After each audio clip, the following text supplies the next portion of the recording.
ओम नमः सिद्धेभ्यः जय श्री ओम नमः सिद्धेभ्यः जय श्री ओम नमः सिद्धेभ्यः।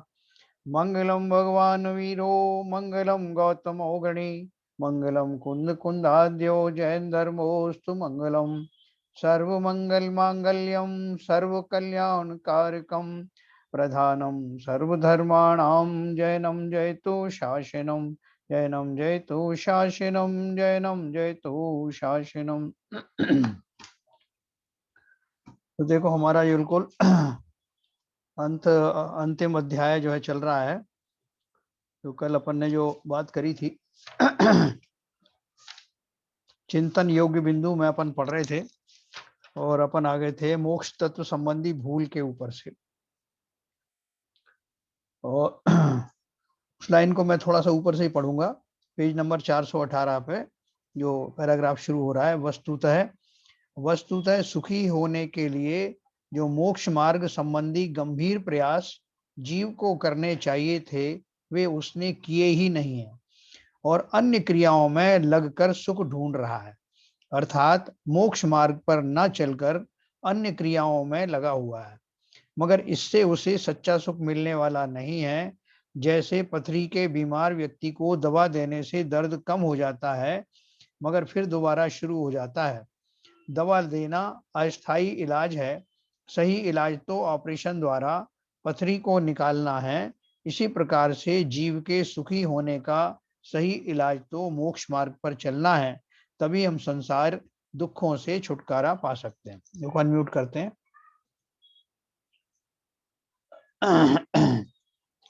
देखो इसमें एक जो बात अपन ने कल भी पढ़ी थी कि मोक्ष जो है, पहली बात तो इसकी मोक्ष की कल्पना जो है जनरली लोगों को नहीं होती कि जो मोक्ष सुख का स्थान है। जो दो तरह के लोग होते हैं, एक तो वो जो है वो इस तरह का जो मोक्ष का स्वरूप हमारे दिया है उसकी उन्हें कल्पना ही नहीं होती, ना उसका ज्ञान होता है। और दूसरे वो जो है वो लोग जिन्हें ज्ञान भी हो जाता है कि मोक्ष का स्वरूप क्या है, वो उसमें इंटरेस्टेड नहीं रहते, क्योंकि उनको वो मोक्ष का स्वरूप में ऐसे सुख नहीं दिखाई देते जैसे कि यहाँ दिखाई दे रहे हैं। तो इसलिए उनको वो कुछ ऐसा नहीं लगता कुछ आनंदकारी है। तो वो जो दूसरे प्रकार के लोग हैं उनको यहाँ के जो भौतिक सुख हैं, जो पंचेंद्रिय के सुख हैं, वो अगर उसी जाति के सुख कहीं मिल रहे हों उससे बेटर तो बताओ, तब तो वो उस मार्ग पर चलने को तैयार है, लेकिन वो ऐसा मार्ग कहीं मिलता नहीं। तो उस प्रोसेस में जब पता लगता है कि देव गति में जाने में या विदेश क्षेत्र भोग भूमि आदि जाने में इस तरह के मिलते हैं, तो वो थोड़ा सा उसकी तरफ जरूर आकृष्ट हो जाते हैं। तो मोक्ष का स्वरूप अच्छी तरह समझ में आता नहीं कि वहां इस तरह का सुख हो सकता है। हमारी कल्पना के बियॉन्ड है कि पंचेंद्रिय के सुखों के अतिरिक्त भी कोई तरह का सुख हो सकता है क्या। इसलिए मोक्ष का स्वरूप समझने में बहुत समय लग जाता है। बाकी जो शेष जन जो है वो सब जैसे मंदिर में जो अपन करते हैं भक्ति आदि करते हैं, उन सब की उपलब्धि उसका कारण उस सब के कारण जो उपलब्धि हमें होना चाहिए हम उसके पीछे लगे रहते हैं। भगवान से भी हम वही मांगते हैं, पुण्य आदि की कल्पना भी वही करते हैं कि उसमें सब सुख मिलेंगे, और अगर यहाँ नहीं है तो यहाँ से मरने के बाद फिर देवलोक में जाए तो वहां तो मिलेंगे ही मिलेंगे। और फिर उसका भी लंबी लंबी आयु है, 10,000 साल से शुरू होता है। तो बहुत लोगों को लगता है कि चलो इतने समय तक तो सही मिलेगा, तो इसलिए वो मोक्ष में ज्यादा इंटरेस्टेड नहीं रहते। और कहने वाले जो अगर कहते हुए हाँ हम भी मोक्ष जाएंगे, ऐसा सोच के भी रह जाते हैं लेकिन मोक्ष का स्वरूप नहीं जानते, तो फिर वो वहां जाकर के जो सूक्ष्म स्थावर आदि जो जीव हैं जो सिद्ध शिला में भी पाए जाते हैं वो बनते हैं कि मोक्ष तो पहुंच गए क्षेत्र की अपेक्षा से, लेकिन वहां का जो सिद्ध मुक्त जीवों का जो सुख है वो उनको नहीं मिलता, वहां पे तिरंज गति में ही रहते हैं।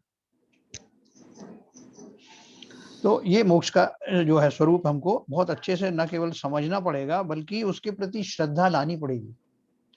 तो देखो आगे जो दिया। हाँ, ये जो निगोदिया जीव जो सिद्ध शिला के ऊपर हाँ पहुंचते हैं जी। वो किस भावना से पहुंचते हैं, दोबारा रिपीट करें। नहीं, उनको जैसे अभी अपन है ना, जन साधारण से अगर आप पूछो जिन्होंने अभी रोज पूजन कर रहे हैं, कम से कम 50 साल से पूजन कर रहे हैं, उनसे पूछोगे भैया ये क्यों कर रहे हो पूजन, तो बोला हमें मोक्ष जाना है। ठीक है, मोक्ष का स्वरूप पता नहीं है लेकिन ये मालूम है कि सब जगह शास्त्रों में यही लिखा है। और सिद्ध शिला के बारे में वो जान लेते हैं थोड़ा पढ़ पढ़ के ऊपर सिद्ध शिला है, वहां भगवान बहुत सुखी रहते हैं। तो वो उनको रट लग जाती है कि हमें भी मोक्ष जाना है। कोई पूछता उनसे कि क्यों कर रहे हो मोक्ष जाना, लेकिन मोक्ष का स्वरूप समझा नहीं और ना मोक्ष के प्रति कोई आकर्षण है, लेकिन सुनी सुनाई बात है कि हम भी मोक्ष चले आएंगे। तो वो मतलब क्षेत्र की अपेक्षा से उन्होंने ऐसी मान्यता की है कि जहां सिद्ध लोक है उस क्षेत्र में जाने मात्र से मैं सुखी हो जाऊंगा। नहीं नहीं, वो तो बात सही है। हाँ मेरा मेरा क्वेश्चन ये है कि वो कर्म तो, पूजन भक्ति तो मंदिर में जितने समय की, घर में की, जहाँ भी की, वो तो की। हाँ वहाँ कर्म सारे कसाय से भरे हुए हैं। यस, तो वो एक निदान जैसा हो गया ना। हाँ निदान में अपन क्या करते हैं कि अच्छे अच्छे काम करते हैं और उसका एनकैशमेंट करते हैं, मतलब छोटी सी उसमें एनकैशमेंट करना चाहते हैं। अच्छा। जैसे मैंने आपको एग्जांपल दिया था कि किसी के हाँ पास ठीक में, है, है समझ समझ ना, समझ तो गया। वो ऐसे पूजन पाठ भक्ति आदि तो कर रहे हैं और उससे हल्की चीज ही तो मांग रहे हैं।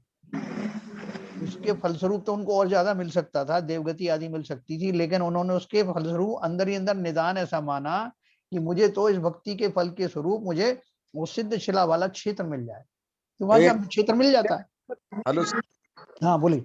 जैन साहब, मैं ये जो वहाँ में जो जानवर जितने त्रियंज गति के जाते हैं जीव वहाँ होते हैं सिद्ध शिला में, वो तो वापस आते हैं ना।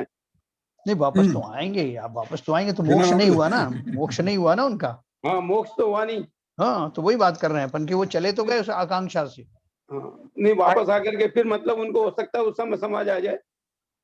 वो जब आएगी जब आएगी, अब आप सोचो कि तिरंज गति से निकल करके कितने काल तक तो जीव तिरंज में और इसमें जो एकेंद्रीय जीवों में भी बना रहता है, वो भी एकेंद्रीय जीव तो है ही सारे। अब एकेंद्रीय जीव से लेके पंचेंद्रीय तक जाने में कितना समय लगेगा। अभी हाँ, अपन, वो हाँ, समय अभी तो अपन ने पंच परावर्तन अपन ने इसमें पढ़ा नहीं थे, संक्षेप में ही पढ़ा था।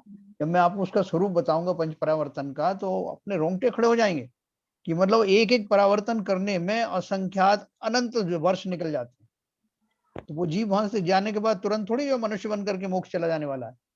मैं एक चीज शेयर करना चाहता था। जी अपने यहाँ कुछ पूजाएं हैं जिसमें जो है भगवान को सिद्धशिलावासी कह के संबोधित किया है, तो ये फिर विष्णुवर की पूजाओं में तो कम से कम ऐसा होना चाहिए, सिद्धशिलावासी तो नहीं है भगवान।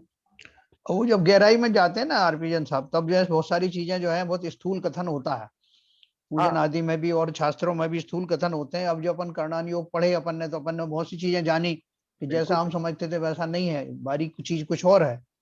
थोड़ा सा तो इसमें भी सुधार होना चाहिए ना, कहीं आपको ये ऐसे मिसगाइड करने की जरूरत नहीं कि सिद्धशिला एक क्षेत्र नहीं है, सिद्धशिला एक दूसरी चीज है। हाँ नहीं, मिसगाइड की बात नहीं है, बात वो यह तो है कभी कि कभी कभी को जो शब्द मिल गए उसमें बना नहीं, वो दिया देखो उन्होंने। हर एक लेवल के लोग हैं, हर एक समझ वाले लोग भी हैं। जिन्हें बहुत गहराई में नहीं जाना, उनको तो शुरू में ऐसे ही समझा देते हैं कि भैया मंदिर जाया करो, मंदिर जाने से आपको और भक्ति करने से परंपरा से मोक्ष हो जाता है। अब आप देखो कि ये जो परंपरा शब्द है, इसको भी लोग भली भांति नहीं समझते। हाँ, परंपरा को नहीं समझ। नहीं समझते, वो समझते परंपरा का मतलब ये हो सकता है कि दादाजी चले गए मोक्ष, तो फिर एक बार उनका बेटा भी जाएगा, फिर जो है पुत्र भी जाएगा, ऐसी परंपरा भी हो सकती। क्योंकि परंपरा का अर्थ नहीं समझ करके लोग इस बात पे तो लड़ाई करते हैं कि आप क्या आत्मा आत्मा की बात करते रहते हो। शास्त्रों में लिखा है, जिनवाणी में लिखा है कि जो भक्ति भाव से पूजन करता है परंपरा से मोक्ष जाता है, काय की आत्मा। तो वास्तव में उसमें जो स्थूल कथन शुरू में दिया जाता है, वो इसलिए दिया था मोटा मोटा पढ़ने के लिए कि हाँ हमें इस डायरेक्शन में बढ़ना है। और परंपरा का अर्थ ये है कि जिस जीव के, उन्होंने ये मान के चले हैं, जो जीव इतने भक्ति भाव आदि में लीन है और कालांतर में स्वाध्याय आदि करके वो धर्म का मर्म भी समझ जाएंगे, वो समझ जाएंगे तो फिर वो जैसा जैसा उसके लिए रास्ता बनता है मुक्ति का वो भी समझ जाएंगे। ऐसा मान करके उन्होंने परंपरा का शब्द का उपयोग किया। तो कितने जीव हैं आप बताओ। ये तो हमारा बहुत बहुत ज्यादा पुण्य का जो है वो था, उदय था, कि हम जो शास्त्रों में गहराई में बैठ करके हमने पढ़ना चालू किया। बाकी तो कहाँ पढ़ते हैं। अब ये समाप्त होने के बाद मैं आपको 2-3 पेज जो है स्वाध्याय के बारे में बताऊंगा कि स्वाध्याय कैसा होता है, कितने प्रकार का होता है, लोग कहाँ तक करके छोड़ देते हैं, और स्वाध्याय का वास्तविक अर्थ क्या है। देखो बहुत जो गहराई था, हम यहाँ तक पहुंच गए कि अभी आप लोगों को जिज्ञासा शुरू हो गई। और जैसे आरपी जन साहब ने कहा कि ऐसा ही क्यों नहीं कहा, जबकि इसके विपरीत लोग क्या कहते हैं कि इतनी गहराई में क्यों चले गए भैया, ऊपर ऊपर का बता देते बस काम हो जाता। तो इस तरह की जीव भी है। लेकिन हमारा जो वास्तव में बहुत पुण्य है, हमें इसकी महिमा आना चाहिए कि हमारे अंदर न केवल हमको ये सुनने को मिला, बल्कि हमारी रुचि जागृत हुई कि हमें तो वो असली मार्ग बताओ, मोक्ष मार्ग। जैसे ललित जी जैसे लोगों ने कहा कि कौन से पहाड़ कहाँ खड़े हैं, कौन से जो है नदियां हैं, हमें इससे कोई मतलब नहीं। वो तो जो जन सामान्य की जिज्ञासा होती तो वो बताया जाता है, जिज्ञासा होती है लोगों की तो मालूम भी तो होना चाहिए कि हमारे दर्शन में पूरा होना चाहिए कंप्लीशन। लेकिन जो असली उद्देश्य है वो क्या है ना। बहुत से लोग यही कहेंगे हमें तो यही जानना था, ये अच्छा बता दिया आपने, बस हम अब घर जा रहे हैं, हम समझ गए कितने पहाड़ हैं कितनी नदियां हैं। नहीं, बहुत से तो ये कहते हैं मोक्ष में जाने से क्या होगा, वहां जाके क्या बैठ हुआ? जाओ, कुछ काम न धाम। हाँ, मोक्ष का जो स्वरूप है ना, जब तक हम समझेंगे नहीं, अभी आप समझाने की कोशिश भी करोगे तो आप शब्दों से ही समझाओगे ना, उस अनुभूति तक नहीं पहुंचा सकते कि जो वहां पे मिलती। जब तक आपकी बहुत तीव्र श्रद्धा ना हो, शास्त्रों का ज्ञान भी अगर कम भी है, लेकिन ऐसी पूर्ण श्रद्धा हो जिसके कारण अपना स्वरूप भाषित होने लगे, अपना और सिद्धों का, तो फिर आप उस मार्ग पर चल पड़ेंगे। बाकी तो नहीं जाने वाले, बहुत कठिन है। इस संसार से अनंत जीव क्यों भरे पड़े हैं, विविध प्रकार के जीव हैं, उनको ना तो मोक्ष से कुछ लेना देना है, ना उनको अपने शरीर से कुछ पता है, ना आत्मा का कुछ पता है। इसलिए छह डाला में यही तो आता है कि इतना बड़ा संसार है, इसमें अनादिकाल से जीव भ्रम रहे हैं, इधर से उधर भटक रहे हैं। वो क्यों भटक रहे हैं ये सब अपन समझते हैं। तो चलिए अपन थोड़ा आगे पढ़ते हैं भगवंतता के बारे में। प्रत्येक आत्मा भगवान है, उसमें भगवान बनने की सामर्थ्य है, मगर हम अपनी सामर्थ्य को पहचान नहीं पा रहे हैं और इसी कारण से दुखी हैं। संसारी प्राणी भूले हुए भगवान है। देखो ये जितने शब्द इसमें आ रहे हैं ना, बहुत सरल भाषा में आ रहे हैं, इतनी सिंपल भाषा में, लेकिन और हम अगर इसको ऐसे अकेले में बैठ के पढ़े ना तो हमें इसमें कुछ बड़ा कोई रहस्य नहीं समझ में आएगा। हम इसको ऐसे ही साधारण किताब की तरह पढ़ देंगे और थोड़ी देर में बोर भी हो जाएंगे, ये तो हम जानते हैं सब। लेकिन अब चूंकि हमारा बैकग्राउंड दूसरा हो गया है, इसलिए ये सिंपल शब्द भी हमारे लिए बहुत अर्थपूर्ण हो गए। तो एक एक बात समझना आप। तो क्या बोल रहे हैं, हम अपनी सामर्थ्य को नहीं पहचान पा रहे हैं और इसी कारण दुखी हैं। संसारी प्राणी भूले हुए भगवान है। भगवान तो हम सब है ना, भगवान आत्मा है, लेकिन भूले हुए इसलिए कि हमें अपना स्वरूप का ज्ञान नहीं, अपने सामर्थ्य का पता नहीं, हम कहाँ जा सकते हैं, क्या प्राप्त कर सकते हैं उसका ज्ञान नहीं। दूसरा, जिसे जो है शांति चाहिए, जिसे मुक्ति चाहिए, वो कौन है, उसका स्वरूप क्या है। अगर मैं ही हूं तो मेरा स्वरूप क्या है, ये हम नहीं जानते और जानना भी नहीं चाहते। इसलिए हम भूले हुए भगवान हैं। अपने इस भगवत स्वरूप को ना जानने की मूल भूल है। कहते मूल में ही भूल है।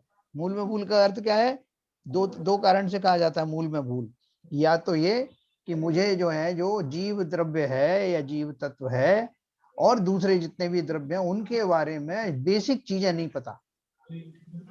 और बेसिक जो सिद्धांत है, जैन सिद्धांत है, जैसे एक द्रव्य दूसरे द्रव्य का कुछ नहीं कर सकता, ये मूल सिद्धांत है।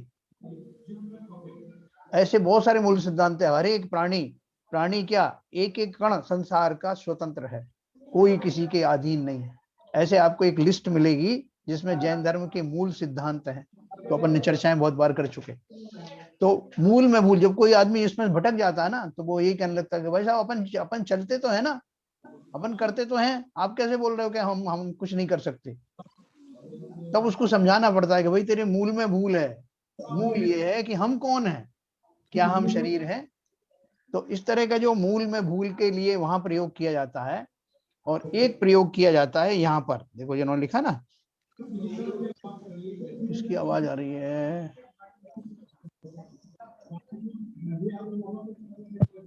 एकदम चंद जी के यहाँ से आ रही है।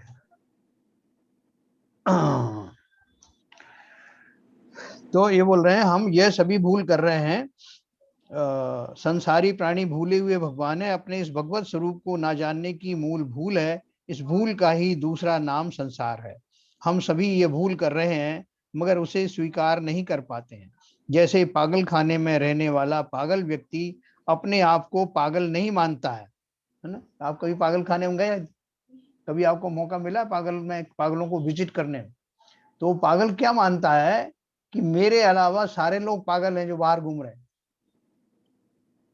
वो अपने आप को नहीं मानता पागल, उसको लगता है बाकी सारी दुनिया पागल है, असली समझदार तो मैं ही हूं। तो वो यही बोल रहे हैं, जैसे पागल खाने में रहने वाला पागल व्यक्ति अपने आप को पागल नहीं मानता है, उसी प्रकार राग द्वेष कषाय आदि में फंसा हुआ यह संसारी प्राणी अपने को भूला हुआ नहीं मानता है। यही संसार की विचित्रता है। जब तक जीव अपनी भगवंतता को नहीं पहचानेगा तब तक जीव जन्म मरण का दुख उठाता ही रहेगा। दुख के कारण की खोज जीव बाह्य जगत में करता है, जबकि भूल अपने अंदर की है। यही मूल में भूल है। यदि जीव इस भूल को पहचान ले तो वह अपने दुखों से छुटकारा पा सकता। देखो ये जो बात अपन ने यहाँ पढ़ी है, ये तो और दर्शनों में भी बताई हुई है। कस्तूरी के मृग का उदाहरण वहां भी देते हैं। अब वो बाबा रामदेव भी आपसे बात करेगा तो वो यही सब कहेगा। तो वैष्णव धर्म के जो प्रकांड पंडित हैं वो सब भी ये कहेंगे, सुख तो अंदर है, सुख बाहर नहीं है। कस्तूरी के मृग की तरह हम उसे बाहर खोज रहे हैं। बहुत आगे तक की बात जो अपने जैन सिद्धांत में बताई जाती है आपको वैष्णव धर्म में भी मिलेगी सुनने, ब्रह्म कुमारीज में भी मिलेगी। लेकिन वहां थोड़ा दूर जाने के बाद में आपको मालूम पड़ेगा कि इनका मार्ग से ये भटक गए। जैसे जैसे जैन दर्शन जो है जहां से शुरू होता है उसका अंत तक वहीं पहुंचता है जो सच्चा मार्ग है। यहाँ इन बाकी के उनका बाई चांस समझ लो जैसे ही उनकी स्थापना हुई हो वो बीच में जाकर के उनके मार्ग बंद हो जाते हैं और वहां उसके बाद फिर उनकी कल्पनाएं ये शुरू हो जाती हैं। एक तरफ तो कर्म सिद्धांत की बात भी करेंगे, फिर ये भी कहेंगे कि भगवान की मर्जी के बिना कुछ होता नहीं, वो ईश्वर ही जाएगा वो ही करेगा सब कुछ। दोनों तरह का वहां पे कॉन्ट्रडिक्शन है। ना तो पूरी तरह से कर्म सिद्धांत ही मान रहे हैं, ना पूरी तरह से ईश्वर का वो उसका कर्तापना मान रहे हैं, उसमें जो आधा ये लगा देते हैं। तो हमको कम से कम ये पूरा बिल्कुल प्योर चीज मिली है, जिसको आप तर्क की कसौटी पे कस के देखेंगे तो आपको मालूम पड़ेगा कि यही वास्तव में सही सिद्धांत है। जरा सोचिए कि हम अपने साथ क्या लाए थे और क्या लेकर जाएंगे। देखो ये संसार के सारे जीव जानते हैं, जो करोड़ों रुपए कमा रहे हैं, इधर उधर से अन्याय अनीति से कमाया जा रहा है पैसा, गोडाउन में भरा जा रहा है, यहाँ से वहां इस अकाउंट से उसके अकाउंट में ट्रांसफर किया जा रहा है। ये सब जानते हैं कि हमारी आयु लिमिटेड है, उतने ही समय तक हम यहाँ रहेंगे। और उसमें भी जो पंचेंद्री के भोग हैं उनमें भी लिमिटेशंस हैं, रिस्ट्रिक्शन है कि हम कितना खा सकते हैं, कितना पहन सकते हैं, कितनी उम्र तक कर सकते हैं, ये सब भी जानते हैं। 70-75 साल के बाद में हमारे शरीर जो शिथिल हो जाएगा, हमारा जो पाचन तंत्र है वो ढीला पड़ जाएगा, बूढ़े हो जाएंगे। तब यही बच्चे हमारे जिनके लिए मैं कर रहा हूँ इकट्ठा। विडम्बना देखो कि जीव को लगता है कि मेरी उम्र इतनी है, ज्यादा नहीं है, तो इसका अफसोस तो है, लेकिन उससे बचने के लिए एक ही उपाय करता है कि मैं बच्चों के लिए कर जाऊं। उनसे अगर पूछो भैया तुम्हें कितना पैसा चाहिए अपने जीवन निर्वाह के लिए, बोले साहब बच्चे हैं ना, मैं चाहता हूँ 7 पीढ़ी तक के बच्चे मेरे और खाएं घर बैठ के। बच्चा भी यही चाहता है कि उसकी अगली 7 पीढ़ी के लोग खाएं। इस तृष्णा में सारे जीव लगे हुए हैं और वो अपना भी पूरी तरह से सुखी नहीं हो सकते जितने, क्योंकि उसको जो तृष्णा से जो जोड़ा हुआ है उसको संभालने की भी बड़ी आकुलता है। इस गलती के कारण, इस भूल के कारण सामान 100 वर्ष का है, पल की खबर नहीं। ये कहावत चरितार्थ होती ना, सामान तो 100 वर्ष का इकट्ठा कर लिया है, लेकिन एक पल की खबर नहीं कि मैं रहूंगा कि नहीं रहूंगा। दूसरी बात, जिन जीवों के लिए निमित्त से मैं इकट्ठा कर रहा हूं, मेरे बेटे के काम आएगा, मेरी बेटी के काम आएगा, वो जीव कहां से आए थे और कहां चले जाएंगे। वो आपके कमाए हुए धन के मोहताज नहीं है, वो अपना पुण्य और पाप लेके आते हैं।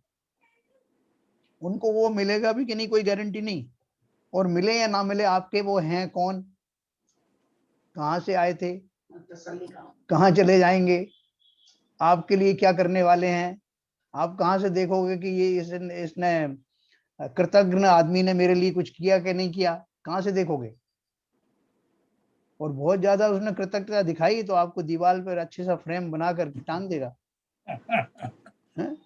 2-4 माला भी जो है लटका देगा, जिन्हें बदलेगा नहीं 6 महीने तक, 1 साल तक। हाँ हमने भी लटका रखी। देखो रियली जो रियलिटी है हम उससे भागते हैं, ये एक्चुअली रियलिटी है। जितना आपने जो कमाया है उसमें से कितना आप उसका सेवन करते हो पूरे जीवन भर, कितना कर पाएंगे। अब इसमें जो जी सर एक चीज बोलना चाह रहा हूँ, इसमें जो लाइन है ना इसमें कि राग द्वेष कसा आदमी में फंसा हुआ है संसारी प्राणी, मतलब बेसिकली यही चीज है कि आदमी जैसे फंसा हुआ है। हाँ हाँ, और इन राग द्वेष को पहचानता भी है, लेकिन जो उसमें फंस गया है उससे निकलने का मेरे ख्याल से पूरी तरह चाहता भी नहीं है, या हाफ हार्टेड चाहता है। बिल्कुल सही।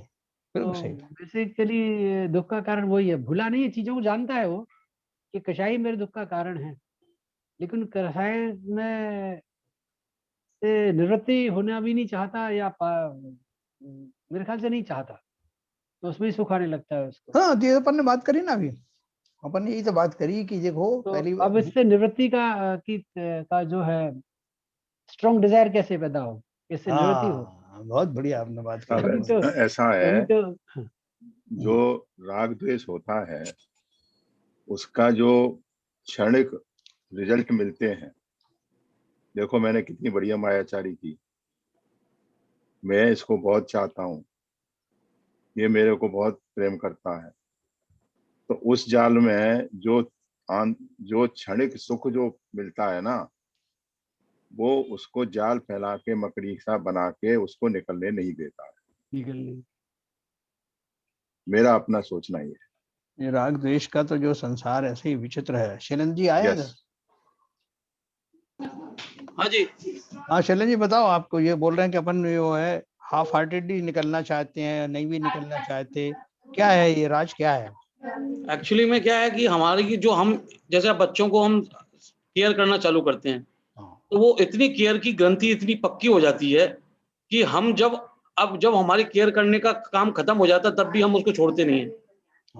वैसे ही हम जैसे घर में हर चीज में जैसे हम उस जो भी हमारा प्रैक्टिस चल रही है उस ग्रंथि में इतने उलझ जाते हैं कि फिर उसको छोड़ने का मन नहीं करते हैं, उसमें बहुत मजा आता है, मतलब उसमें बहुत एंजॉय करते हैं।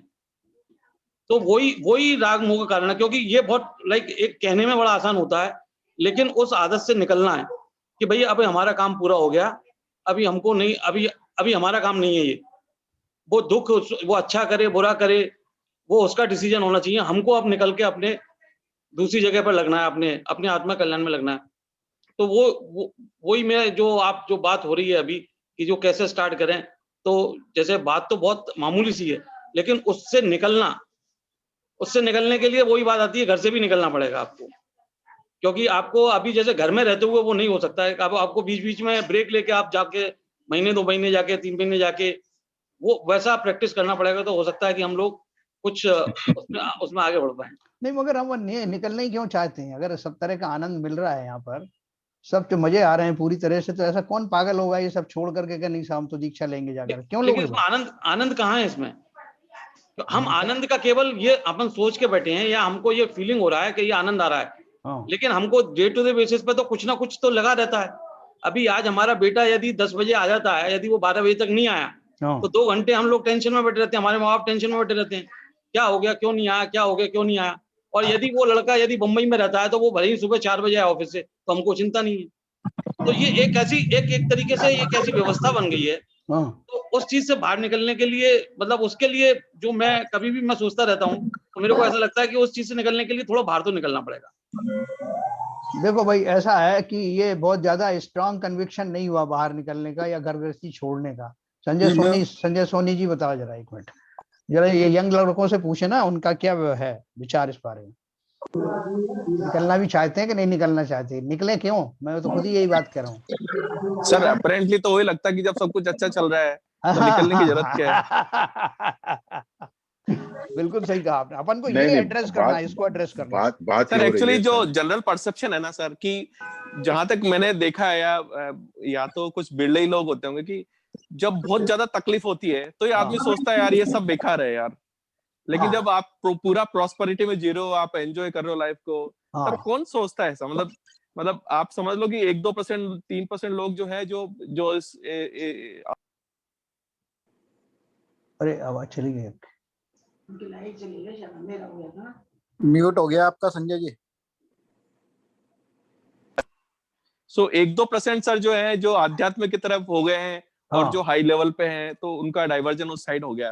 बट जनरली तो जो लोग करेंगे भाई मैं तो खुश हूँ, मेरा सब कुछ चल रहा है, मुझे क्यों सोचने का ऐसा, क्यों तकलीफ आऊं मैं, नंगे पैर और पैदल चलूं और ये सब कुछ। नहीं बिल्कुल सही। देखो अपन को वो रियलिटी समझ करके इसको एड्रेस करना है, बाबा वेश में नहीं। ये संजय जो कह रहे हैं बिल्कुल सही कह रहे हैं भाई साहब, वो सही बात कह रहे हैं कि जो बेड़ियां पेड़ों में जड़ गई हैं, उस जो डेली के सुख की जो सुख है उसको काटना इतना आसान थोड़ा ही है सर। नहीं करें क्यों, काटें क्यों, सवाल ये। विपुल बताओ। वही तो कह रहा हूँ, वो काटने नहीं देती हैं। वो हमको काटने नहीं काटना नहीं, देते। हमें सब कुछ आराम से मिल रहा है यहाँ पर, हम आपको कुल्हाड़ी क्यों मारे अपने पैर पे, ये सब भोग विलास और ये छोड़कर। क्षणिक सुखावास है ना सर, ये क्षणिक सुखावास है, नहीं एक ये मिनट, एक्चुअल सुख नहीं है ये तो अपन को मालूम पड़ रहा, अपन हो गए बूढ़े। नहीं, अब लेकिन इनसे सर पूछो। अगर हम लोग बोलते हैं कि क्षणिक सुख है तो फिर सब लोग क्यों नहीं मुनि बन रहे हैं, फिर सबको समझ में आ रहा हो तो। हाँ बिल्कुल सही कहा आपने, बिल्कुल सही। विपुल जी बताओ भाई, इसको एड्रेस करो, ये क्वेश्चन बहुत बढ़िया है। नहीं सर, ये तो महसूस करना ही पड़ेगा कि संसार में दुख ही दुख है। ये तो सबसे पहली सीढ़ी है। तो जिसको ये बिल्कुल पक्का विश्वास हो जाएगा कि संसार में दुख ही दुख है, वो ही इस मार्ग पे आगे बढ़ सकता है। अदरवाइज तो 1 घंटे आएंगे और थोड़ा सा और कुछ नहीं है तो ये कर लेते हैं, वो वाली बात है। अदरवाइज जिसको ये पूरा विश्वास हो जाता है कि संसार में दुख ही दुख है, वो ही इसमें आगे बढ़ सकता है। तो ये जिस जीव को हो गया, फिर उसके लिए बाकी सब आसान हो। तो उसको पहले दुख दिलवाए जाए। नहीं सर, दुख दिलवाए जाएं ऐसा नहीं है। जो मतलब जो लोग अच्छी प्रॉस्पेरिटी में हैं, बहुत अच्छे प्रॉस्पेरिटी में हैं, उनको एहसास हो सकता है। जो बहुत दीन अवस्था में है उसको भी नहीं होता। तो ऐसा नहीं है कि जिसको जो एक्चुअली में दुखी है वही समझेगा। ये तो एक स्टेट ऑफ माइंड है। देयर आर वेरियस, मतलब बहुत हाई पोस्ट पे अच्छी बहुत अच्छा व्यापार चल रहा है, लेकिन वो सब चलाते हुए भी विरक्त हैं उससे। तो ऐसे भी लोग हैं। और तो ऐसा नहीं, it is a state of mind, it is not कि आप एक्चुअल में दुखी हो या नहीं हो। एक्चुअल में तो सभी दुखी हैं, कुछ लोग समझ पाते हैं, कुछ लोग नहीं। बहुत बढ़िया। मैं कुछ कहना चाहती हूँ। हाँ बोलिए। ये तो हम कर रहे हैं मनुष्य गति में कि अपने अभी के जो हमें मिला है वर्तमान में, वो हमें मिला पूर्व जन्म के पुण्य से। लेकिन अब जो हम अपना कर्म करेंगे उसके बाद भी तो हमें दूसरी गति मिलनी है। तो हमें उसके बारे में भी तो सोचना पड़ेगा। तभी तो जरूरी नहीं है कि हम घर छोड़ें, लेकिन यदि हमें ये चीज दिमाग में आ गई कि हमें ये संसार छोड़ के फिर हमें संसार नहीं, मतलब ये गति अपना ये भाव छोड़ के दूसरे भाव में जाना है। फिर हमें इस संसार में ये भ्रमण, जिसको ये आपका आभास हो गया कि ये जन्म मरण के और इससे हमें मुक्ति पाना है, तब तो तभी हम उस मार्ग में लगेंगे। बराबर सही बात। और कोई बताए यंग लोगों में से? बताओ। हाँ यंग लोगों में। देखिए एक मिनट शिवचंद साहब, जरा इन लोगों को पूछें, अपन को तो पता ही है। नहीं, मैं वो नहीं बता रहा हूँ, मैं तो एक एग्जांपल दे रहा था। हाँ इनको प्रेरित करने के लिए। बोलिए। ये दादर में जो काना नगर है, उसमें एक कपल रहता है डॉक्टर्स का। वो बम्बई के बहुत ही विख्यात सर्जन है और है दिगंबर जैन। मगर वो पूरा जो उनका जो एरिया है वो कांजी स्वामी के लोगों का बनाया हुआ कैंपस है, उसमें वही मंदिर है वहाँ पे दादरबाग। वो करीब मैं देख रहा हूँ 2011 से 10 साल हो गए, उनकी लाइफ ही चेंज हो गई साहब। वो 10 महीने से 8 महीने तो बिल्कुल सात्विक जीवन जीते हुए अपने आचार्य श्री के पास या कहीं ना कहीं अपना ये भक्तिभाव और अपना ये निर्वर्ती करके अपना काम कर रहे हैं। कुछ दिन के लिए आते हैं प्रैक्टिस के लिए, फिर वहीं चले जाते हैं। उनके पूरे भाव ही बदल गए, उनकी जिंदगी बदल गई। तो ये तो मतलब जो संजय जी कह रहे हैं स्टेट ऑफ माइंड है, कब बदल जाए वो करना पड़ेगा। देखो एग्जाम्पल दे रहा हूँ। हाँ बहुत बढ़िया, आपने सही कहा। देखो हाँ बोलिए। कई बार क्या होता है, हम जैसे स्वाध्याय कर रहे हैं, हम ध्यान कर रहे हैं, तो उस समय जो अनुभूति होती है, तो जो मटेरियल से वो वैसी वाली अनुभूति नहीं होती है। तो यहाँ में आके ना ज्यादा, तो ऐसा जरूरी नहीं है कि जीवन में दुख आना चाहिए, क्योंकि दोनों का अगर आप ध्यान करेंगे, स्वाध्याय करेंगे, तो दोनों का जब चिंतन करेंगे तो अंतर पाएंगे। तब जब हम ये अंतर पाते हैं तो हमें लगता है कि इस मार्ग में बिना मटेरियल के, बिना टेंशन के अगर हम लगते हैं तो हमें ज्यादा सुख मिल रहा है। और बाकी तो ये तो पता ही है कि हमें आज नहीं तो कल ये देह भी त्यागना है। तो फिर आज हमें अच्छा मिला है तो हम इसको क्यों ना और आगे बढ़े कि हम पीछे तो ना जाएं कम से कम। बढ़िया है, बहुत अच्छा है। अच्छा चलो, और कोई है नए जो पाठशाला वालों में से कोई बताएंगे? ऋतु है उधर? चलो मैं इसको अभी बरखा है, बाबूजी कुछ बोलेंगे या संक्षेप में?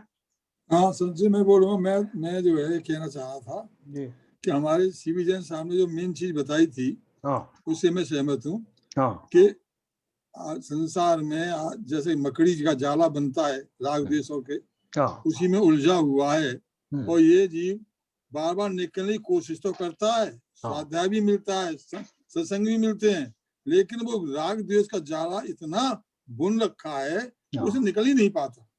और रही बात जैसे अभी अभी अभी भाई साहब ने कहा था चलन जी ने कि घर से निकलना बहुत जरूरी है, भैया रे घर से निकलना इतना जरूरी नहीं है, निकलना तो राग द्वेषों से बाहर निकलना है, क्योंकि एक हमारे जो पुष्पडाल मुनि थे उनको 12 साल हो गए निकलते हुए, वो अपनी तो सब था ना राग द्वेष से कैसे बाहर निकले।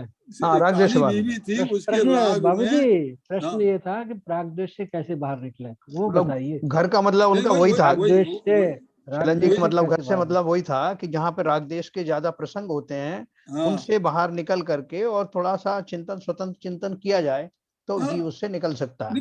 बस ये भाई साहब कह रहे हैं, सही कह रहे हैं। देखो अब मैं इसको हमें कोशिश करनी है, अपनी परिणति को बदलना पड़ेगा भाई। ये केवल हमारे सोचने से हम कैसे निकले कोई विशेष कोई तरीका नहीं है, इसका तरीका केवल यही है आपके विचार कैसे बदले बस। देखो मैं आपको बताता हूँ, इसको कंक्लूड करता हूँ। 3 तरह के जीव होते हैं संसार में, 3 तरह के जीव हैं। एक तो वो जीव हैं जिन्हें दुख ही दुख मिले जब से उन्हें जन्म लिया, सब तरह से वो दुखी उन्हें जीवन बिताया और दुखी होने के कारण उनको लगा कि संसार में वास्तव में कुछ भी इष्टकारी नहीं है। ऐसे समय में अगर उनको कोई धार्मिक वातावरण मिल जाता है तो वो उससे उनको लगता है कि ये जो है मार्ग थोड़ा ठीक लग रहा है, क्योंकि उनका इनिशिएशन कहाँ से हुआ, बैकग्राउंड कहाँ से हुआ कि वो दुखी थे वो, तो उन संसार में रस आ ही नहीं पाया। और उसके पहले ही उनको कहीं से ये मालूम पड़ा कि संसार से निवृत्ति कैसे हो जहां इस तरह के दुखों की पुनरावृत्ति ना हो।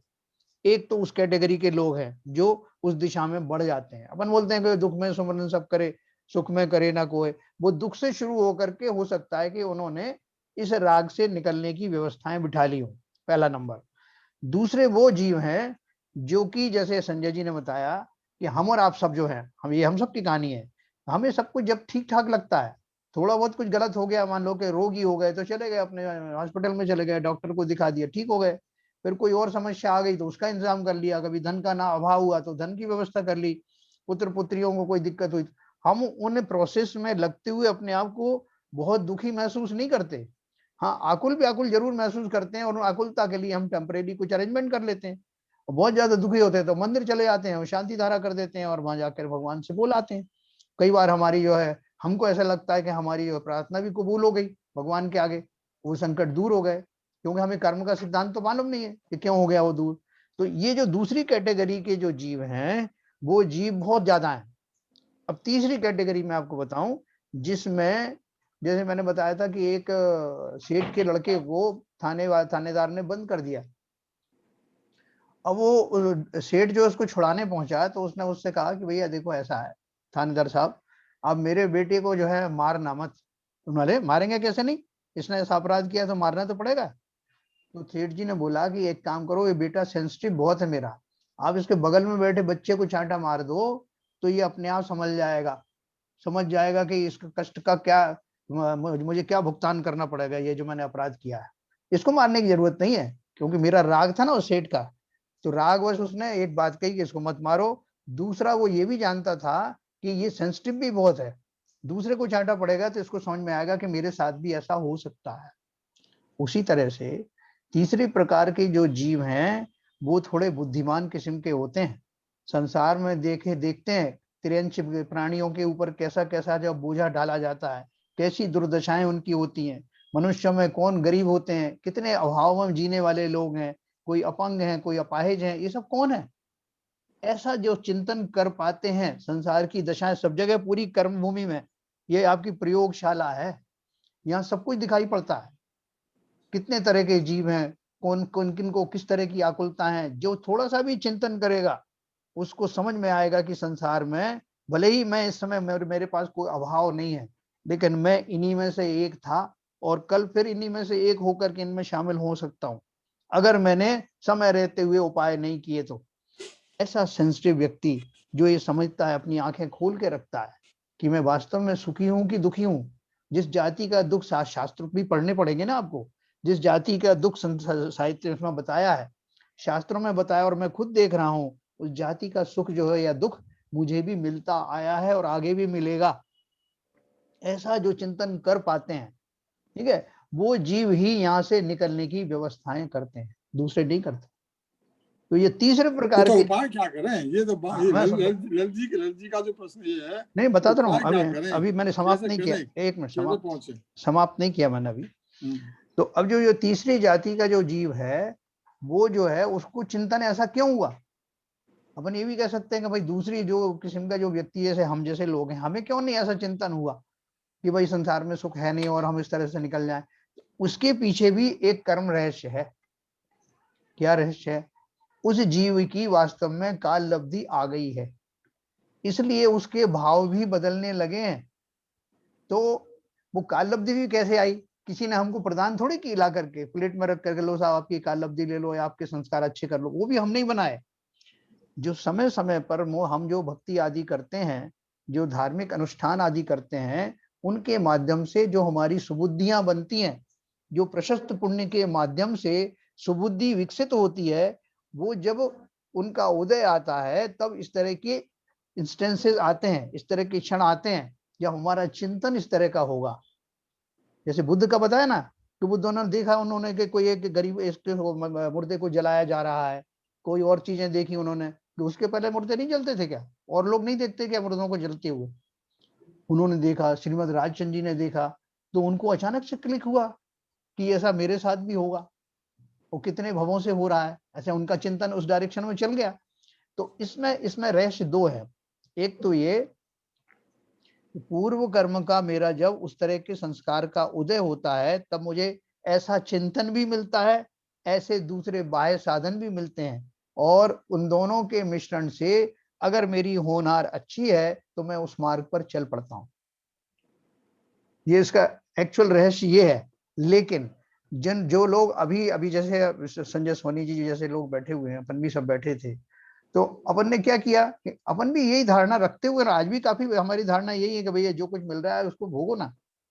अब जरूर हम बुढ़ापे की तरफ आ गए तो अपने लगने लगा कि यार ये तो सब नीरसता है इसमें, वो इसमें क्या रखा है इन भोगों में, अब लगने लगा। लेकिन उस उम्र में तो कहाँ लगता था, है ना? तो देखो, एक तो समय की बात होती है, दूसरा आपको आपके संस्कार कैसे थे, तीसरे आपकी काल लब्धि कब आने वाली थी, उस तरह की चीजें आपको कब मिलने वाली थी। अभी स्वाध्याय हमने अभी किए ना, बहुत सारे जीव ऐसे हैं कि जो 10 साल की उम्र में ही पारंगत हो जाते हैं शास्त्रों में, है उनको तब से लगने लगता है क्या रखा संसार में, बाल ब्रह्मचारी हो जाते हैं लोग। तो इस तरह से अलग अलग किस्म के जो जीव होते हैं, उनमें मूल में उनका जो है, जो उन्होंने कमाई की थी पहले, प्रशस्त पुण्य की जो कमाई की थी, वो कमाई कहीं ना कहीं काम आती है। तो इसलिए जो हम भक्ति आदि करते हैं वो भी एलिमेंट्री रूप से वो जरूरी हैं। उनको जो अपन परंपरा से जो कहने की बात चल रही है, उसका कारण ये है कि जब मैं इस तरह के भक्ति भाव आदि करता हूँ, मंदिर आदि जाता हूँ, लोगों से, अच्छे लोगों से मिलता हूँ, तो मुझे इस बात की प्रेरणा मिलती है कि मैं स्वाध्याय आदि भी करूं, संसार कैसा है, मैं कहाँ से आया, ये जानने की अगर इच्छा हो गई मुझे तो मेरा काम हो गया, नहीं तो इसी में बड़े रहेंगे। तो वो उस तरह की इच्छा पैदा करने के लिए भी स्वाध्याय बहुत आवश्यक है। देखो इसमें अभी कुछ पॉइंट्स आएंगे ऐसे जो इस तरह के चिंतन की हमें लिए कंपेल करेंगे, हम ऐसे चिंतन तो करें। और जीवों के जरिए मेरे माता पिता आए, उन्होंने शादी ब्याह की, बच्चे पैदा किए और चले गए, जो वही मैं करने वाला हूँ, वही मेरे बच्चे करने वाले हैं, तो इसका एंड क्या है, इससे लाभ किसी को नहीं हुआ। ऐसा जब चिंतन हमारे आने लगता है, मनुष्य होने की पहचान ही यही है। और दूसरे संसारी प्राणी जो है, जो मनुष्य नहीं है, वो तो बेचारे इस जाति का चिंतन कर ही नहीं सकते, वो तो कर्म चेतना और कर्मफल चेतना वाले ही हैं। उन्हें कहाँ, उनको इतना ना तो समझ है ना वो करना चाहते हैं, खाने के लिए दाने नहीं मिल रहे हैं, वो कहाँ ये चिंतन करेंगे। लेकिन जो सब प्रकार से संपन्न है, जिन्हें पूरी सब चीजें मिली हुई हैं, वो अगर ऐसा चिंतन करें तो समझो उनकी दिल्ली बहुत नजदीक है, बहुत जल्दी संसार से पार हो सकते हैं। कितने सेठ आपको मिल जाएंगे कि जिनके पास भरे रत्नों के भंडार भरे पड़े हैं, लेकिन वो अपने प्रॉफिट और लॉस का कोई चिंता नहीं करते, वो बिल्कुल उदासीन हो गए हैं संसार से। खूब धन दौलत आ रही है, खूब पूरा परिवार है। क्यों? क्योंकि अब उनके संस्कारों का, उन पुण्य कार्यों का, प्रशस्त पुण्य का उदय आ गया है और उन्हें इस संसार की निस्सारता का भली प्रकार ज्ञान हो गया। तो ज्ञान हमको भी हो जाएगा और ज्ञान होने के बाद हमारा मार्ग प्रशस्त होगा। लेकिन इनिशियल स्टेज में हमको थोड़ा श्रद्धावान होकर के इस मार्ग पर चलना पड़ेगा। हम जैन कुल में ऐसे नहीं जन्मे हैं, बहुत अनंत पुरुषार्थ करने के बाद में स्कूल में आए हैं। इस मर्म को समझना पड़ेगा। ठीक है, देखो इसमें आगे और दिया है लाइन, क्या करना अपेक्षित है। तो सर आपका कहने का मतलब ये है कि काल लब्धि आई और अपने कर्म के हिसाब से ही भाव परिणत होंगे, परिणत होगा। बाकी तो हमें पुरुषार्थ केवल करना ही चाहिए। देखो बाबूजी, तो करना ही पड़ेगा ना। मूल चीज हमेशा बताइए, पांचों समवाय मिलना चाहिए, तभी ये संभव होगा। लेकिन वो पांचों समवाय भी जो है ना, हाँ चिंतन, हमारे हमको चिंतन तो सबसे पहले, हम चिंतनशील है ना, बस वो करो आप। ये हमारा पुरुषार्थ ही ये है। जीव का पुरुषार्थ कोई गैती फावड़े चलाना थोड़ी है, चिंतन करना है, चिंतन करना है। कर्म और काल लब्धि तो निमित्त बनेंगे, क्या बनेंगे? वो सब निमित्त बनते रहेंगे, जैसे जो बनना है बनते चले जाएं। अपने को उसकी कोई चिंता नहीं, हम तो चिंतन करें, शुभ चिंतन। ये चिंतन के जो बिंदु अपन पढ़ रहे हैं ना, उसका राज यही है। हाँ बिल्कुल सही कह रहे हैं। देखो आगे भी उन्होंने लिखा है, तो फिर क्या करना अपेक्षित है, नीचे की लाइन में लिखा है, जरा सोचिए कि हम अपने साथ क्या लाए थे और क्या लेकर जावेंगे। संसार में जो आया है उसे जाना ही पड़ेगा। देखो ये सब हम सब जानते हैं, यह शरीर किराए के मकान के समान है, जिसे जल्दी या देर से खाली करके आत्मा को जाना ही पड़ेगा। जाने से पहले कुछ कार्य ऐसा कर लें जिससे स्व कल्याण हो सके। अतः इस मनुष्य भव को सार्थक बनाने हेतु हमें प्रयास करने ही चाहिए। हमें अपने मूल स्वभाव को याद करके संयम धारण कर मोक्ष मार्ग पर यथासंभव चलना चाहिए, है ना। देखो ने एक लाइन क्या लिखी इसमें, हमें अपने मूल स्वभाव को याद करके। मूल स्वभाव क्या है हमारा? आत्मा का। पहली बात तो हम कौन है, या हमारी परिभाषा तो मालूम हो ना कि हम हैं कौन। अगर हमने अपने को शरीर मान लिया तो हमारा मूल स्वभाव शरीर वाला हो गया, पुद्गल वाला हो गया। तो भूल हो गई, फिर तो सबसे परमानेंट भूल हो गई, जो हम हमेशा करते आए हैं। शरीर को अपना स्वरूप मान लिया तो शरीर को ही तो सुख मिलना है, तो हमें क्या मिलना है? शरीर को देते रहते हैं अपन, ये मान करके यही मैं हूं। तो इसलिए उन्होंने लिखा हमें अपने मूल स्वभाव को याद करके। तो जिसने पहले तो मूल में इस भूल को हटा दिया कि मैं ये शरीर मैं नहीं हूं, ना ही ये शरीर मेरा है। मैं का अर्थ आत्मा है और मैं का अर्थ वो चैतन्यपना है। उस मूल स्वभाव की बात हो रही है जो कभी दुखी नहीं होता। मेरे स्वभाव में दुख नाम की चीज नहीं है। आत्मा के अनंत गुणों में दुख नाम का कोई गुण नहीं है, सुख नाम का गुण है। लेकिन मैं अपनी भूल के कारण उस सुख का अनुभव नहीं कर पा रहा। ये उन्होंने लिखा, हमें अपने मूल स्वभाव को याद कर संयम धारण कर मोक्ष मार्ग पर यथासंभव चलना चाहिए। वास्तव में इस ओर जितने गंभीर प्रयास हमको करने चाहिए थे वे तो हमने किए ही नहीं है। हमें सच्चे अर्थ में जैन श्रावक बनना चाहिए। इस हेतु जैनागम में श्रावकों के 8 मूल गुण, 6 आवश्यक क्रियाएं, 12 व्रत आदि का उल्लेख है। उनका यथासंभव अनुकरण किया जाना अपेक्षित है। देखो ये सब जो इन्होंने बताया, श्रावकों के 8 मूल गुण वगैरह जो सब बताया है ना, ये इसके 2 स्टेजेस हैं। पहली स्टेज है कि इनको पहले तो है कि मैं चिंतन पूर्वक ये करूं, भली प्रकार चिंतन होने के बाद इनका पालन करूं। एक तो ये स्टेज है, लेकिन ऐसा मेरा चिंतन सुधर जाए उसके लिए भी पहले ये करूं। ये दोनों एक दूसरे के पूरक हैं। जैसे मैं बोलता हूं कि सम्यक दर्शन प्राप्त होने के बाद में आप विधिवत नियम धारण करिए, सम्यक दर्शन तो आपकी दीक्षाएं वगैरह सब निभ जाएंगी। लेकिन जब तक सम्यक प्राप्त ना हो, सम्यक के योग्य डिसिप्लिन लाने के लिए भी इन व्रत संयम की उपयोगिता है।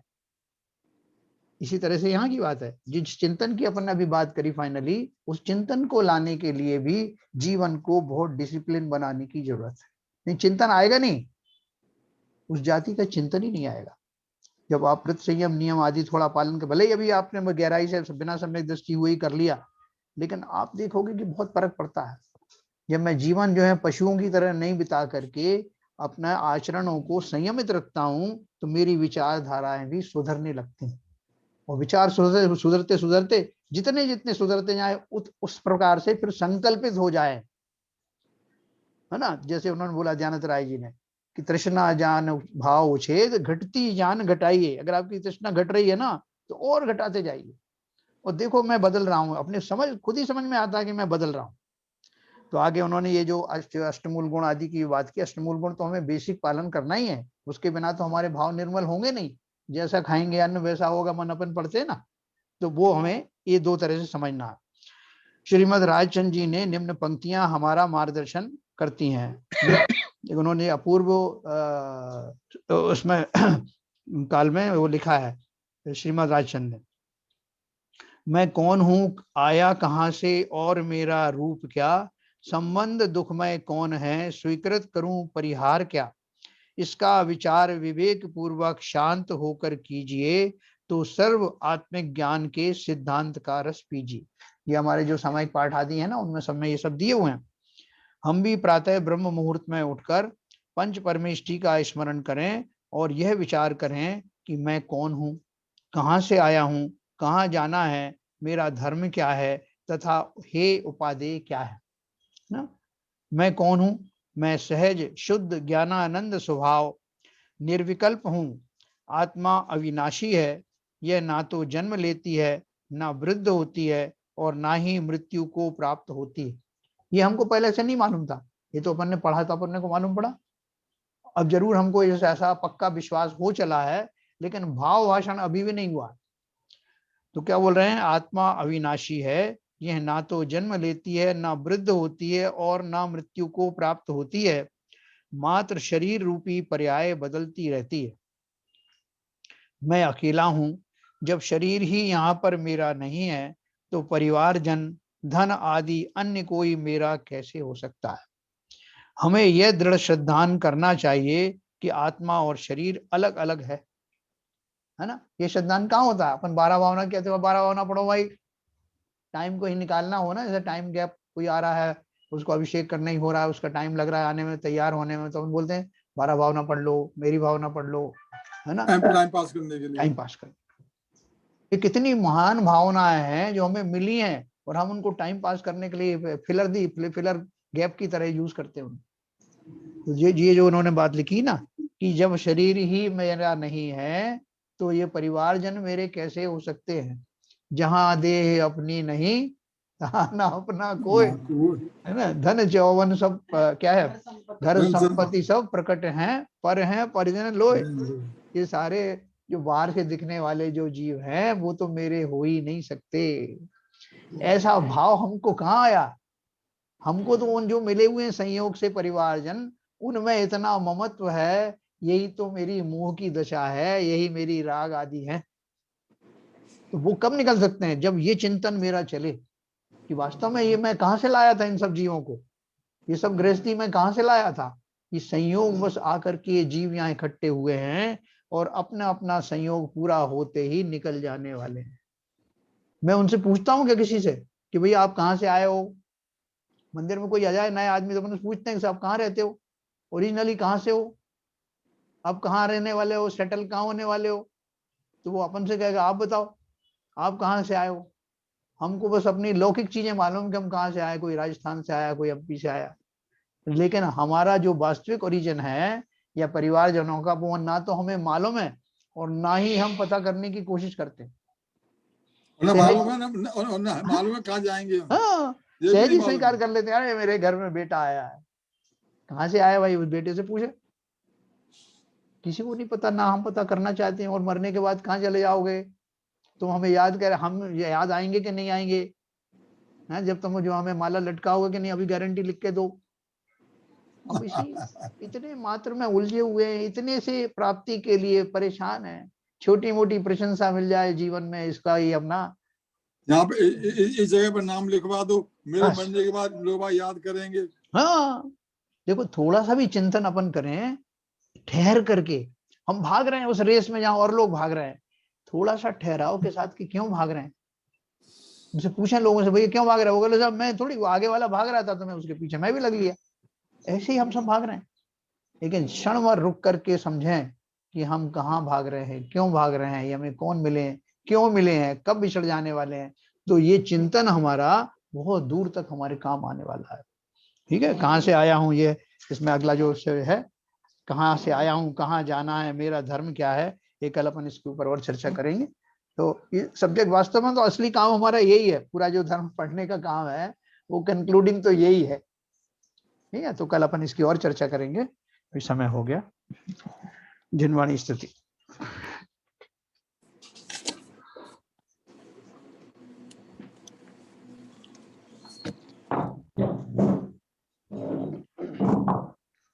मिथ्यातम नाश वे को ज्ञान के प्रकाश वे को आप पर भास वे को भानु सी बखानी है। द्रव्य जान वे को बंध विधि भान वे को सो पर पिछान वे को परम प्रमानी है। अनुभवताय वे को जीव के जताए वे को कहु न सताए वे को भवे और आनी है। जहाँ तहाँ तार वे को पार के उतार वे को सुख विस्तार वे को यही जिनवाणी है। ये जिनवाणी भारती तो है जपू दिन रहे, जो तेरी शरण आ गए सो पावे सुख चैन। जिनवाणी के ज्ञान से सूझे लोकालोक, तो वाणी मस्तक नमो सदा देते हैं धो, सदा देते हैं धो। जिनवाणी माता की जय। जय जय जय। नमो कर।